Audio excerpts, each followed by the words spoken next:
अफसोसनाक खबर शामिल करते हैं ननकाना साहिब से।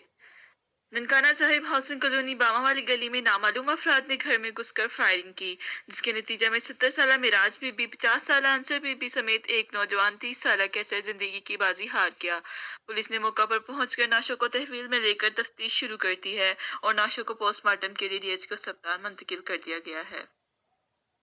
कॉल आई मर्डर की तलाश थी, तो मैं ऐसे थोड़ा सी सारे यहाँ आ गए। 2 डेड बॉडीज थी, फीमेल की घर में थी डिफरेंट और एक मेल यहाँ हैं। तो पुलिस ने स्पॉट किया है, क्राइम सीन भी आ गई है, फोरेंसिक भी आ गई है यहाँ, और हम एविडेंस कलेक्ट कर रहे हैं। सुबह इनको यही है कि इनके क्लोज रिलेटिव ने फायर आर्म से इनको मारा है। हम सारी एविडेंस कलेक्ट करेंगे, अभी ऑटोप्सी कराएंगे और किलर्स को इंशाल्लाह बहुत जल्द हम पकड़ के अरेस्ट करेंगे।